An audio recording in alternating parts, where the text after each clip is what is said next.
Hello students, कैसे हो? उम्मीद करता हूँ सभी स्वस्थ मस्त और अपनी स्टडी में व्यस्त होने चाहिए होंगे। तो आइए आज मैं प्रेजेंट इंडेफिनिट टेंस आपको बता रहा हूँ विद स्ट्रक्चर। और इतनी अद्भुत स्ट्रक्चर है कि आप कितने भी वाक्य बना सकते हैं, इसलिए ध्यान से सुने। ठीक, प्रेजेंट इंडेफिनिट टेंस की पहचान होती है कि हिंदी वाक्यों के अंत में ता है, ती है, ते हैं, ताहूँ आदि शब्द आते हैं।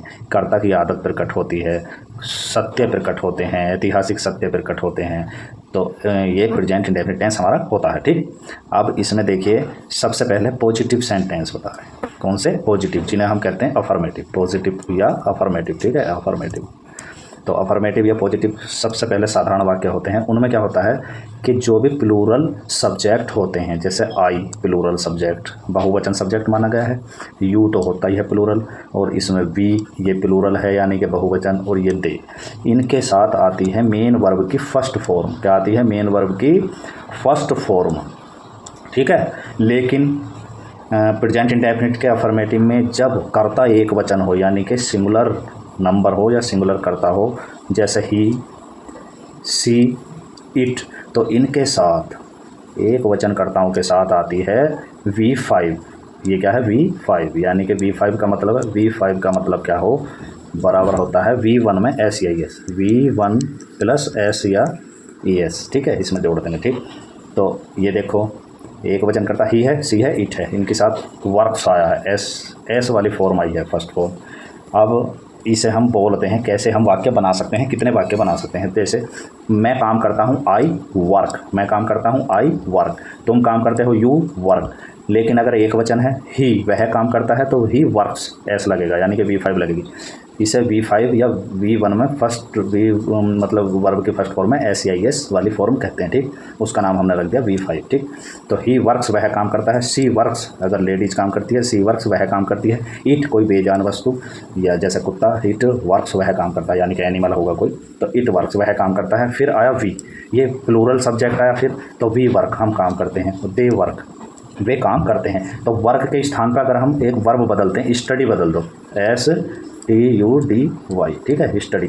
तो आई स्टडी, मैं पढ़ता हूँ या मैं पढ़ता हूँ, ठीक है, स्टडी करता हूँ। यू स्टडी, तुम स्टडी करते हो। लेकिन अगर ही से बनाएंगे तो ही स्टडीज हो जाएगा, वाई का आई और फिर ES जुड़ जाएगा, स्टडी। ही स्टडीज वह स्टडी करता है, और सी स्टडीज वह स्टडी करती है या पढ़ती है, और इट स्टडीज़ वह पढ़ता है। ठीक है, फिर आया प्लूरल वी या दे, इनके साथ वी स्टडी लगाएंगे तो स्टडी लगेगा केवल, V1 वी स्टडी क्या हो जाएगा? We study, STUDY। ठीक, फिर दे स्टडी, दे पढ़ते हैं। ठीक, अब इसके बाद हम आए निगेटिव, यानी कि निगेटिव में देखिए निगेटिव सेंटेंस, ये निगेटिव सेंटेंस है, यानी कि नकारात्मक। नकारात्मक जैसा कि नाम से पता चल रहा है, ना होना चाहिए, नहीं, किसी काम का नहीं होना। यानी कि इसमें क्या है? आई अगर प्लूरल सब्जेक्ट है, यू प्लूरल सब्जेक्ट है, वी प्लूरल सब्जेक्ट है, दे, तो इनके साथ हेल्पिंग वर्ब आ रही है हमारी डू, और ये एन और कोमा एट या टी है, तो डोंट बोलते हैं इसे, लेकिन डू नोट भी बोल सकते हैं, डू नोट या डोंट। तो आई डोंट वर्क, मैं कार्य नहीं करता, ये एक वचन करता है, तो एक बहुवचन करता माना गया है आई, तो इसीलिए इसकी हेल्पिंग वर्ब क्या है? डू। तो आई डू नॉट वर्क, फिर यू प्लूरल है तो डू नॉट वर्क, तुम काम नहीं करते हो। फिर इसके बाद ये ही, सी, इट, ये हैं सिंगुलर नंबर, यानी कि एक वचन करता, इनके साथ हेल्पिंग वर्ब क्या आएगी? डू से बनी डज, ES लग के, क्योंकि इसमें जो एक वचन करता के साथ अफर्मेटिव में क्या आता है? मेन वर्ब में एस या एस आती है, लेकिन इसकी हेल्पिंग वर्ब आती है डज नॉट वर्क। अब इसमें वर्क में एस या एस नहीं लगेगा, चाहे एक वचन हो। ठीक है, क्योंकि हेल्पिंग वर्ब डज आ चुकी है, जहाँ हेल्पिंग वर्ब डज होगी वहाँ मेन वर्ब में SIS नहीं लगेगा। ठीक, तो ही डज नॉट वर्क या doesn't work, he doesn't work या डज नॉट वर्क, वह काम नहीं करता है। सी डजंट वर्क या डज नॉट वर्क, वह काम नहीं करती है। इट डजंट वर्क या डज नॉट वर्क, यह काम नहीं करता है। वी और दे फिर प्लूरल आए, तो वी के साथ वही प्लूरल के साथ क्या है? Helping verb do. तो वी डोंट वर्क या वी डू नॉट वर्क, और दे डोंट वर्क या दे डू नॉट वर्क, यानी कि हम काम नहीं करते, वी डोंट वर्क, दे काम नहीं करते, they don't work.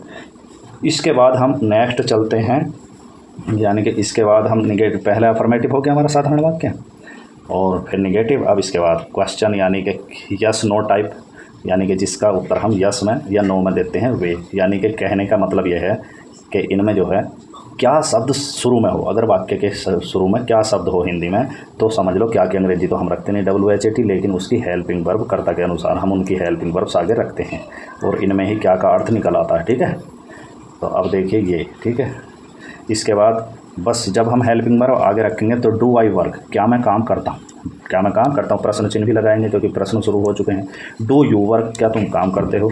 Does he work, क्या वह काम करता है। और डज सी वर्क, क्या वह काम करती है। डज इट वर्क, क्या यह काम करता है। और डू वी वर्क, क्या हम काम करते हैं। और नीचे है डू दे वर्क, क्या वे काम करते हैं। अगर हम इसमें नहीं भी लगाना चाहें, नोट, अगर हिंदी में नहीं है तो कहाँ लगाएंगे, नोट, यहाँ पर हर कर्ता के बाद नोट लगा देंगे। ठीक है, तो डू आई नोट वर्क, क्या मैं काम नहीं करता। डू यू नोट वर्क, क्या तुम काम नहीं करते। डज ही नोट वर्क, क्या वह काम नहीं करता।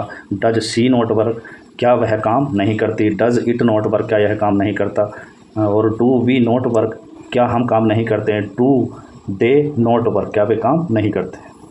अगर हम हिंदी में क्वेश्चन वर्ड वाक्य के बीच में है तो उसकी अंग्रेजी सबसे पहले रखेंगे, यानी कि ये मान लो कि एक क्वेश्चन वर्ड कोई सा भी मान लो भाई, यानी कि मैं काम क्यों नहीं करता, तो यहाँ पे क्या लगा देंगे, वाई, क्या लगा देंगे, WHY सबके आगे।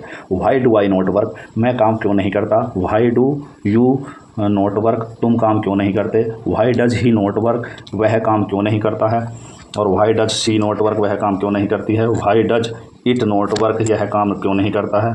Why do we not work, why do we not work, हम काम क्यों नहीं करते हैं। और why do they not work, वे काम क्यों नहीं करते हैं। तो इस तरह से मैंने इस स्ट्रक्चर के माध्यम से आपको समझा दिया। कितने भी वाक्य बना सकते हो आप। ठीक, थैंक्स फॉर वॉचिंग वीडियो।